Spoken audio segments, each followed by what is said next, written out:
जय माता दी, जय माँ कामाख्या, जय श्री महाकाल महाराज।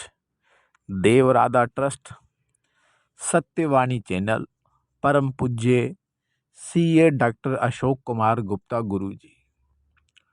आज एक व्यक्ति हमारे पास आए और उन्होंने ऐसा प्रश्न किया है कि मैं कौन से भगवान की पूजा करूं। मैंने तो आज तक किसी भी भगवान को देखा ही नहीं है, तो फिर मैं क्यों मानूं कि भगवान है। यहाँ तक कि मैंने कभी आज तक कोई भूत प्रेत भी नहीं देखा, तो मैं इन चीज़ों को कैसे मान लूं और कैसे भक्ति करूं। भक्ति करूं तो करूं, लेकिन भक्ति में मेरा मन ही नहीं लगता। क्यों? मुझे विश्वास ही नहीं है, क्योंकि मैंने वो चीज़ अपनी आंखों से देखी ही नहीं है। अगर मैं देख ही नहीं सकता तो फिर मैं अंधी भक्ति क्यों करूं? कैसे नाम जपूं, कैसे जप करूं, कैसे तप करूं? तो ये वाला प्रश्न मान लो बहुत विचित्र प्रश्न है। देखिए, भक्ति का जो रास्ता होता है ये इतना कठिन नहीं होता है। अगर काबिल गुरु मिल जाए तो भक्ति का रास्ता बहुत ही साधारण हो सकता है। जैसे मनुष्य के शरीर में सभी देवी देवताओं का वास माना गया है ऊर्जा चक्र के मुताबिक। जैसे मूलाधार चक्र हो गया तो उसमें गणेश जी की शक्तियां विद्यमान रहती हैं। बस उसको जगाने के लिए एक टीचर चाहिए, एक गुरु चाहिए।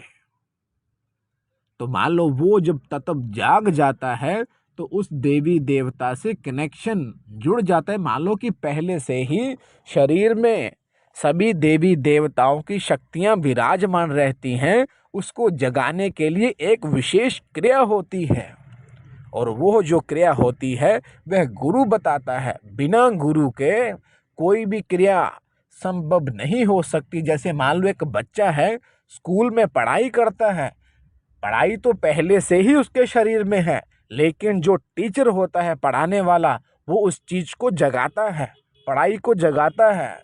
जब जगा देता है, उसको निखारता है, तो फिर वो बच्चा फर्स्ट नंबर पे आने लगता है।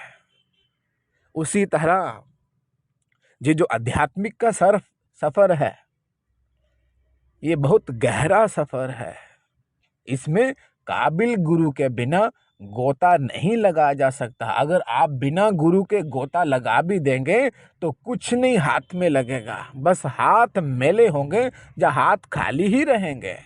जैसे मान लो दूध है तो दूध से ही घी निकलता है, दूध से दही बनता है, दूध से मिठाई बनती है, दूध से मक्खन भी बनता है। लेकिन कैसे बनता है? इसकी एक विशेष प्रक्रिया रहती है। उस प्रक्रिया के बिना कभी भी दूध में से घी नहीं निकल सकता। क्योंकि जैसे पहले दूध लिया और दूध में फिर उसका दही बना, और दही के बाद फिर उसको मथनी की मदद से मथ लिया और फिर मक्खन निकला, और मक्खन के बाद फिर कुछ समय बाद फिर घी बनता है।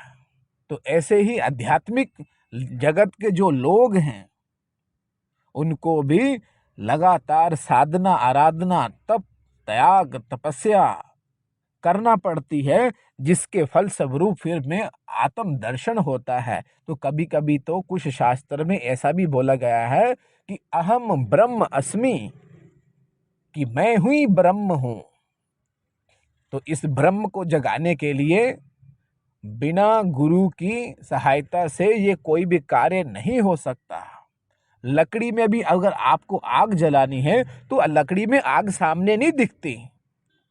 जैसे प्रश्न किया गया है कि भगवान को अपन ने नहीं देखा है, भूत प्रेत को अपन ने नहीं देखा है, लकड़ी में भी आग नहीं दिखती है, लेकिन जब दो लकड़ी को आपस में जोर से रगड़ा जाता है और जब घर्षण होता है तो फिर उससे अग्नि प्रज्वलित होती है। वैसे ही जब आप गुरु के सानिध्य में बैठ करके मंत्र जप करते हैं तो उस मंत्र से जो ऊर्जा निकलती है वो ही आपको आत्मा का साक्षात्कार करवाती है, वो ही आपको ईश्वर से मिलाती है।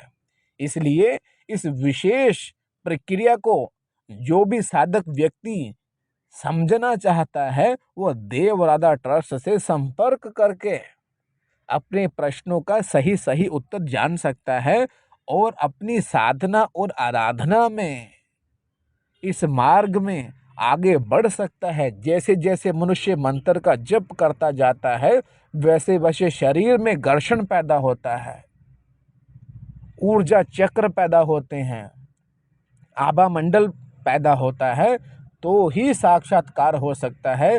बिना मंत्र जपे, बिना गुरु की आज्ञा लिए हुए तो कोई भी कल्याण नहीं हो सकता है।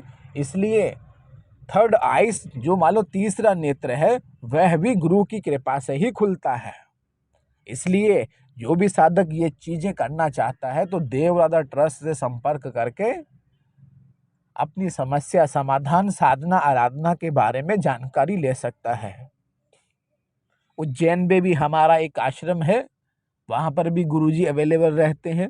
अब चाहें तो उनके नंबर पे संपर्क करके, उनसे संपर्क जोड़ करके, उनसे अपॉइंटमेंट लेकर के अपनी समस्या का समाधान करवा सकते हैं। जय माता दी, जय महाकामाख्या, जय श्री महाकाल महाराज।